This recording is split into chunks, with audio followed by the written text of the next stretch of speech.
Study IQ IAS, अब तैयारी हुई अफोर्डेबल।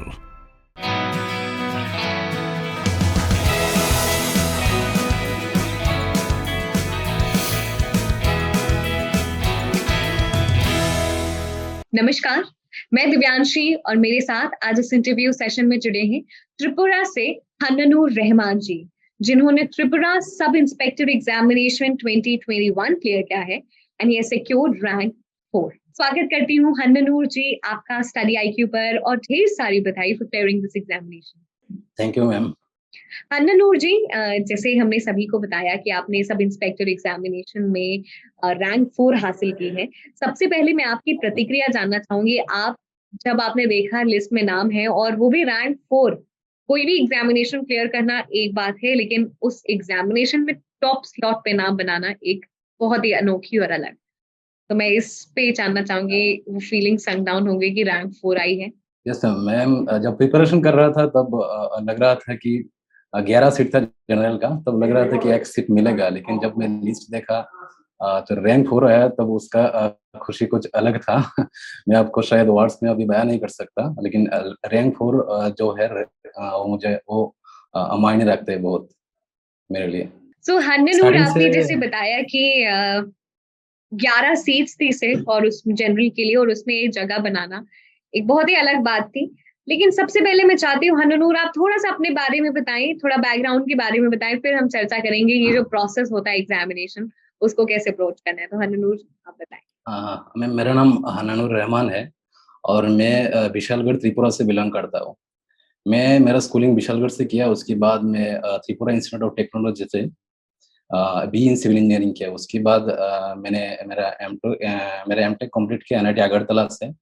अभी प्रेजेंटली मैं NIT शिलचर में PhD कर रहा हूँ। मैम, जब मैं स्कूल लाइफ में था उस टाइम मुझे डिफेंस ज्वाइन करने का बहुत मन था, लेकिन विलेज एरिया से बिलोंग करता हूँ इसलिए इतना इन्फॉर्मेशन मेरे तक पहुँच नहीं पाया। लेकिन जब मैं ग्रेजुएशन में आया, ग्रेजुएशन के बाद मुझे लगा कि मैं डिफेंस में तब भी जा सकता हूँ। तब जब सब इंस्पेक्टर का नोटिस आया था त्रिपुरा पब्लिक सर्विस कमीशन का वेबसाइट में, तब तुरंत ही मैंने अप्लाई किया। उसके बाद इसका प्रिपरेशन स्टार्ट किया था मैंने। तो प्रिपरेशन के दौरान ऐसा लगा नहीं था कि रैंक बना पाएंगे, 4 रैंक बना पाएंगे, लेकिन प्रिपरेशन के दौरान पूरा जो आई मीन फुल डेडिकेशन से मैं प्रिपरेशन ले रहा था। उसके बाद जब रिजल्ट के दिन था, रिजल्ट आ रहा था, इंटरव्यू हो गया था हम लोग का। उसके बाद लगा नहीं था कि रैंक 4 आएगा। मुझे लगा था कि 11 सीटें, इनमें से एक सीट मिल जाए, बस वही काफी है।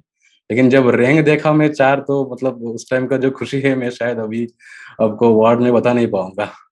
हन्ननूर, आपने जैसे मेंशन किया कि वर्ड्स में नहीं बता पाएंगे, और बेशक आप जैसे एग्जामिनेशन की तैयारी करते हैं, उस एग्जामिनेशन में एक टॉप स्लॉट पे जगह बनाना एक बहुत ही बड़ी, बहुत ही अलग बात होती है। हन्ननूर, थोड़ा सा और यस आपसे समझना चाहूंगी। आपने जैसे कहा कि बचपन से ही आपने मन बना लिया था डिफेंस फोर्सेस, डिफेंस की तरफ जाना है। जब आपने ये डिसीजन लिया कि आप एक इंजीनियर हैं, उसके बाद फिर आप सब इंस्पेक्टर एग्जामिनेशन आपने लिखा। अब एक बहुत स्ट्रॉन्ग मोटिवेशन चाहिए इस तरीके की सर्विस में आने का, जहाँ पे it requires your physical strength, mental strength.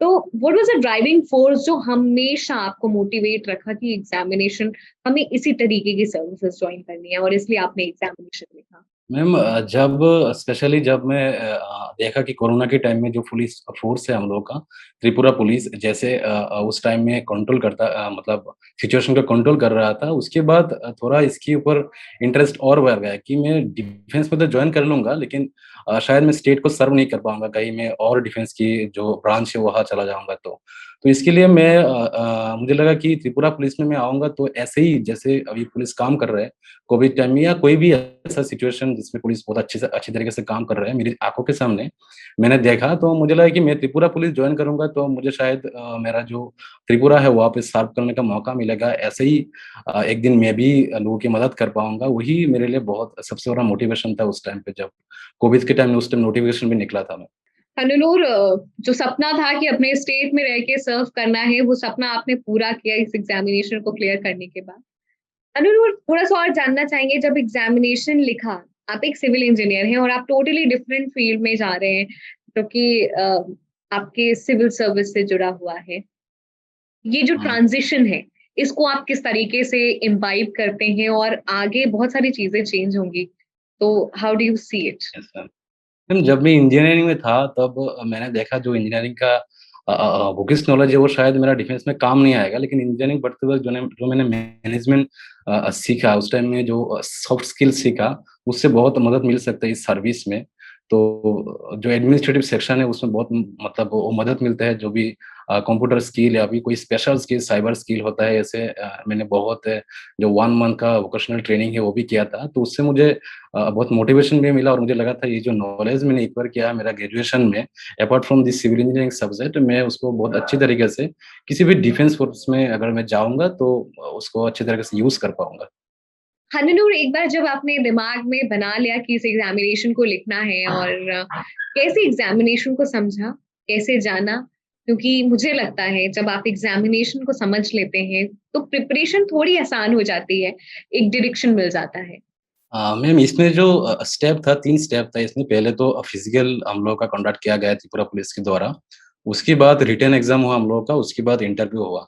जो फिज़िकल टेस्ट में इसलिए मैं प्रिपरेशन कर रहा था एक्चुअली मैं हमेशा ही जो फिज़िकल एक्सरसाइज़ है वो सब करता हुआ हर मॉर्निंग में जॉगिंग करने निकलता हूँ, तो उससे मुझे बहुत मदद मिला। जब इंटरव्यू आया मतलब फिज़िकल का जब डेट आया तो मेरे पास 25 दिन का टाइम था। जिससे मैं फिज़िकल के लिए मतलब पूरा जो रिक्वायरमेंट है उसके हिसाब से मैं तैयार करूँ, तो 25 डेज़ में मैं अपने आप को उस काबिल बना लिया था, जो रिक्वायरमेंट था त्रिपुरा पुलिस के द्वारा। तो 25 डेज़ में बहुत मेहनत किया, उसके बाद जब मेरा हुआ था फिज़िकल, उसमें मैं बहुत मतलब एक ही चांस में हम लोग का 3 चांस होता था कुछ-कुछ फिज़िकल में। मेरा हर चीज़ एक ही चांस में हुआ, एक्सीलेंट के साथ मेरा फिज़िकल क्लियर हो गया। तब मुझे लग गया था अगर फिज़िकल मैंने कर लिया तो रिटन भी मैं कर सकता हूँ। तो उसके बाद में जो सिलेबस है हम लोग का 200 मार्क्स का एग्ज़ाम होता है, उसको मैं अच्छे से स्टडी किया पहले सिलेबस को कुछ दिन लिया कि सिलेबस क्या है उसके बारे में जानते हैं पहले, उसके बाद प्रिपरेशन शुरू होगा। तो सिलेबस को जब मैं अच्छी तरह से देखा तो मैंने देखा कि ये हो सकता है मेरे से, मैं एक एग्ज़ाम क्लियर कर सकता हूँ। तब कुछ सीनियर थे, कुछ दोस्त थे, वो भी मुझे बहुत मदद किया इस प्रिपरेशन में नोट्स वगैरह बनाने में। तो उसके बाद मैं प्रिपरेशन स्टार्ट किया, तब मैंने देखा धीरे-धीरे चीज़ें हो रहा है तो जब एग्ज़ाम करीब आया मुझे लगा था कि प्रिपरेशन अब ठीक है, अब एग्ज़ाम देंगे तो शायद क्लियर हो सकता है। उसके बाद रिटन एग्ज़ाम दे दिया, रिटन एग्ज़ाम के बाद जब रिज़ल्ट आया, तो उस टाइम इंटरव्यू के लिए प्रिपरेशन कर रहा मतलब इंटरव्यू के लिए प्रिपरेशन करना था मुझे। तो इंटरव्यू के लिए मेरा जो सॉफ्ट स्किल है इंग्लिश में वो थोड़ा ठीक-ठाक था, तो इसलिए मुझे स्किल के ऊपर इतना मेहनत नहीं करना पड़ा, लेकिन जो इंटरव्यू का स्ट्रक्चर है, जैसे क्वेश्चन पूछा जाता है टीपीएससी में, मैं पिछले कुछ सालों से जो भी मेरा सीनियर है जिसको टीसीएस का जॉब मिला है, त्रिपुरा सिविल सर्विस का, उनसे मैं थोड़ा मदद लिया कि कैसे क्वेश्चन पुट अप होता है इस इंटरव्यू में। उसके बाद मैंने उस क्वेश्चन को एनालिसिस किया कि इसके अलावा भी क्या-क्या क्वेश्चन पूछ सकते हैं। तो इसके ऊपर मैंने 15-20 दिन जो है बहुत अच्छे से स्टडी किया और प्रिपेयर करते गए खुद को। उसके बाद जब मैं इंटरव्यू देने गया, उसमें मेरा इंटरव्यू बहुत अच्छा गया। मेरा पहला इंटरव्यू था टीपीएससी में, मेरा पहला अटेम्प्ट भी था ये सब इंस्पेक्टर का पोस्ट के लिए। तो उसके बाद इंटरव्यू मेरा बहुत अच्छा गया, तो मुझे तब लगा था कि शायद जो 11 सीट है उनमें से मुझे एक सीट मिल सकता है। द चांस मिल सकता है कि त्रिपुरा पुलिस के लिए काम करना, त्रिपुरा का जो पीपल है उन लोगों के लिए काम करने का एक मौका मुझे मिल सकता है। तब जब रिजल्ट आया 1 महीना हम लोग को वेट करना पड़ा, 1 महीना बहुत मुश्किल से गुज़रा उस टाइम कि आएगा कि नहीं, आ भी सकता है और नहीं भी आ सकता है, ऐसा डाउट में था। जब रिजल्ट आया मेरा एक सीनियर ने मुझे फ़ोन किया, तो मुझे बिलीव ही नहीं हो रहा था कि मेरा रैंक 4 है, क्लियर हो गया उतना मुझे ठीक-ठाक लगा था। रैंक 4 है जब बोला तब मतलब अलग लेवल का जो खुशी है उस टाइम में वो मुझे हुआ। मतलब ये शायद मैं आपको पहले भी बोला हूँ, वर्ड से मैं बयाँ नहीं कर सकता उस खुशी को। हनीरूट, जैसे आपने एग्जामिनेशन के बारे में बताया, मैं चाहती हूँ जो हर हुँ, एक प्रोसेस है, चाहे वो फिजिकल का, रिटन का हुँ, और इंटरव्यू का, हर एक प्रोसेस पे हुँ। बात करेंगे और हर एक प्रोसेस पे आपकी क्या स्ट्रैटेजी रही है उस पर बात करना चाहेंगे थोड़ा लेंथ में। तो शुरुआत हम पहले प्रोसेस से करते हैं, उसकी जो preparation strategy, and then going on to the next and next. तो हननूर, जो पहला स्टेप होता है फिजिकल टेस्ट से शुरू करते हैं। मैम फिजिकल टेस्ट में हम लोग को पहले 800 मीटर्स का जो रनिंग है वो हम लोग से लिया गया। तो 800 मीटर रनिंग के बाद हम लोग का जो लॉन्ग जंप होता है वो 3.8 मीटर का वो लिया गया है। उसके बाद हाई जंप होता है 1.2 मीटर का, वो लिया गया है। उसके बाद जो शॉटपुट होता है जो 3 केजी का, उसके बाद हम लोग का 100 मीटर का रेस होता है जो 15 सेकंड में हम लोग को कंप्लीट करना है। लेकिन मैम मुझे लगता है इनमें से है ना, इन जितने भी फिजिकल टेस्ट हुआ था, जो भी स्टेप था फिजिकल टेस्ट में, इनमें से जो 800 मीटर का रनिंग है, उनमें थोड़ा फोकस ज़्यादा देना पड़ता है, क्योंकि अगर वो पास हो गए तो बाकी हो जाता है, लेकिन वो थोड़ा टफ है। तो उसके लिए मुझे थोड़ा 20-25 दिन थोड़ा अच्छे से प्रिपेयर करना पड़ा मुझे, क्योंकि 800 मीटर जो फिजिकल जो रनिंग है, वो 2 मिनट 50 सेकंड में कंप्लीट करना था। तो थोड़ा मुश्किल सा टाइम भी मतलब बहुत कम था, तो उसके लिए बहुत अच्छे से प्रिपरेशन का ज़रूरत है। और 800 मीटर रनिंग हो जाता है तो जिसका हाइट ठीक-ठाक है वो 3.8 मीटर का लॉन्ग जंप कर ही लेता है। और हाई जंप में थोड़ा बहुत दिक्कत है, लेकिन कुछ दिन प्रैक्टिस के बाद ये हो सकता है। जो भी प्रिपरेशन करना चाहते हैं इसके लिए, मैं बोलूँगा कम से कम 2-3 महीने का तो प्रैक्टिस चाहिए होता है इस फिजिकल को क्लियर करने के लिए। उसके बाद जो मैम लास्ट में 100 मीटर्स का रनिंग होता है, वो सभी पास कर जाता है। जितने दिन हम लोग गए थे उस दिन जो आईपीएस सर था वहाँ पे, उन्होंने बोला कि जो हम लोग जितने दिन इंटरव्यू ले रहे थे, इनमें से किसी का भी कोई इसमें फेल नहीं किया, तो इसमें हो जाता है 100 मीटर्स का जो रन है उसमें। बहुत ही मुश्किल काम वही है जो 800 मीटर का रनिंग, इसमें हो गया किसी का तो बाकी हो जाता है ठीक-ठाक। अनुनूर, जैसे आप फिजिकल टेस्ट के बारे में बता रहे थे, मैं जानना चाहूंगी कि आपने कब से तैयारी शुरू की? कोई चैलेंज आपके लिए आया? क्योंकि जब आप प्रिपरेशन करते हैं किसी भी एग्जामिनेशन की, written it requires lot of your time, strength, उसमें कहीं ना कहीं फिजिकल फिटनेस कहीं ना कहीं थोड़ी सी पीछे छूट जाती है। तो ये चैलेंज आपके साथ भी आया था? हाँ, मैम ये तो चैलेंज है सबके साथ ही, शायद ऐसा फ़ील होगा जो मेरे साथ हुआ था। एक्चुअली रिटेन के साथ आप अगर आप रिटेन की प्रिपेयर कर रहे हो, तो मतलब फिज़िकल में हम लोग इतना ध्यान नहीं देते। फिज़िकल बॉडी जैसा भी हो, चलता है क्या कहीं से रिटेन क्लियर हो जाए। लेकिन ये जो एग्ज़ामिनेशन में है, इसमें फिज़िकल और रिटेन दोनों चाहिए होता है, अच्छे से चाहिए होता है। तो मैं वही बोलना चाहूँगा, अगर कोई रिटेन के साथ सिंपल जो फिज़िकल होता है, अगर सुबह करता है कोई, आधा घंटा का, 15 मिनट का, 20 मिनट का कोई करता है, तो उसके लिए ये सब इतना टफ नहीं होता है। क्योंकि जब हम लोगों का नोटिफ़िकेशन आता है तो उनमें 1 या डेढ़ महीने का टाइम देता है। अगर कोई फिज़िकली पहले से फिट नहीं होगा, ध्यान नहीं देगा अपनी फिज़िकल में, तो 1 डेढ़ महीने में ये थोड़ा इम्पॉसिबल भी हो सकता है। तो मैं वही कहूँगा, जो रेगुलर प्रैक्टिस करते हैं उन लोगों के लिए मुश्किल नहीं है। मैं फिज़िकल मुझे बहुत अच्छा लगता था। मैं सुबह फुटबॉल खेलने या तो कभी-कभी जॉगिंग करने निकल जाता हूँ। तो इसके लिए मेरे लिए इसकी वज़ह से मेरे लिए बहुत आसान हो गए थे। मैं 25 दिन में पूरा फिज़िकल क्लियर कर लिया था। तो हनुनूर, अब हम आते हैं और बात करते हैं जो इम्पोर्टेंट स्टेज है। सभी इम्पोर्टेंट स्टेज हैं, बट मैं रिटन की बात करना चाहूंगी। रिटन को किस तरीके से तैयार करना है, कैसे अप्रोच करना है, अलग अलग सेक्शंस कैसे तैयार करना है? रिटेन में जैसे मैम हम लोगों का 200 मार्क्स का रिटेन एग्ज़ाम होता है। उनमें से 110 मार्क्स का एमसीक्यू पेपर होता है। और उसके बाद जो 90 मार्क्स है वो डिस्क्रिप्टिव होता है, जिसमें 50 मार्क का ऐसे और शॉर्ट नोट्स टाइप का आता है, और 20 मार्क का इंग्लिश ग्रामर आता है जिसमें ऑप्शन नहीं रहता है, और 20 मार्क आता है जो कॉम्प्रिहेंशन रहता है, उनमें से क्वेश्चन लिखना पड़ता है। 4 क्वेश्चन आता है 5 मार्क करके, वो लिखना पड़ता है। हनुनूर, जैसे कोई आप सिविल इंजीनियरिंग बैकग्राउंड के थे और जो भी सब्जेक्ट्स आपने बताया है वो शायद इतना टच में नहीं रहता है, तो कितना समय किसी भी स्टूडेंट को लगेगा इन सभी सब्जेक्ट को तैयार करना? आपने कैसे किया? कैसे स्ट्रेटेजाइज किया? एग्जामिनेशन के कितने टाइम पहले से प्रिपरेशन शुरू करनी? मैम अगर किसी का बेसिक नॉलेज रहेगा, आई मीन जीके के ऊपर या मैथमेटिक्स के ऊपर, तो उसको मतलब इतना टाइम नहीं लगेगा। 3 महीने या 4 महीने के अंदर वो प्रिपरेशन कंप्लीट कर सकता है। सिलेबस के अकॉर्डिंग कोई अगर फुल अपना टाइम दे तो इसमें मैम जो 200 मार्क्स का एग्ज़ाम होता है हम लोगों का, इनमें से 110 मार्क्स का एक्स एमसीक्यू होता है, उसके बाद 90 मार्क्स का हम लोगों का रिटेन होता है। इनमें से 50 मार्क्स जो होता है वो ऐसे और शॉर्ट नोट्स टाइप आता है। और उसके बाद जो 20 मार्क्स से 20 आता है इंग्लिश ग्रामर, जिनमें कोई ऑप्शन नहीं रहता है, और 20 मार्क्स होता है कॉम्प्रिहेंशन का, जिसमें 5 क्वेश्चन रहते हैं 4 मार्क करके, वो हम लोग को लिखना होता है। तो इस जो 90 मार्क्स का रिटेन है, इसके लिए स्टडी आई को बहुत ही एक बेस्ट सोर्स है, मैं बोलूँगा। मैं बहुत फॉलो करता हूँ बहुत दिन से। और वहाँ पे जो अंकित अग्रवाल सर का जो वीडियो होता है शॉर्ट 10 या 12 मिनट का, जो किसी भी टॉपिक के ऊपर जो एनालिसिस करते हैं, वो एक तरीके से जो करंट अफेयर है उसके लिए भी बहुत हेल्प मिलता है, और उसके साथ जो ऐसे राइटिंग होता है हम लोग का शॉर्ट नोट, उसके लिए बहुत आई मीन हेल्प होगा अगर कोई ये फॉलो करेगा। तो मैं ऐसे ही किया था मैं अपना प्रिपरेशन। और उसके बाद कॉम्प्रिहेंशन और इंग्लिश ग्रामर का, कोई किसी को अगर अच्छा नॉलेज है इंग्लिश का, तो उसको ज़्यादा दिन नहीं लगेगा। अदरवाइज़ इंग्लिश ग्रामर के ऊपर थोड़ा काम करना पड़ेगा, क्योंकि जो भी एग्ज़ाम होता है, इनमें से एमसीक्यू टाइप होता है, लेकिन इंग्लिश ग्रामर में एमसीक्यू नहीं रहता है। तो अच्छे से प्रिपरेशन नहीं रहेगा तो डायरेक्टली आंसर कर पाना थोड़ा मुश्किल होता है। अनु, जैसे आपने मेंशन किया कि स्टडी आईक्यू एक अहम रोल अदा किया आपके पूरे प्रिपरेशन में। थोड़ा और इस पे डिटेल में जानना चाहूंगी, किस तरीके से मददगार रहा, एग्जामिनेशन में क्वेश्चंस आए और how did it help you in the entire process? Ma'am actually हम लोग का जो ऐसे राइटिंग पार्ट होता है, इसके लिए जो भी टॉपिक हम लोग का आया था इस बार हम लोग का एग्जाम में, वो सारा टॉपिक मैंने स्टडी आईक्यू का जो वीडियो है, वो मैं बहुत दिन से फॉलो करता हूँ, स्टडी आईक्यू का वीडियो, करंट अफेयर का वीडियो स्पेशली। तो उनमें से जो भी मैं देखता था, मैं अपने इंटरेस्ट के लिए देखता था। ऐसा नहीं कि एग्ज़ाम देना था मुझे उस टाइम, मैं बहुत पहले से फॉलो करता था। तो जो इंटरेस्ट के लिए देखता गया, वो नॉलेज बढ़ता गया धीरे-धीरे।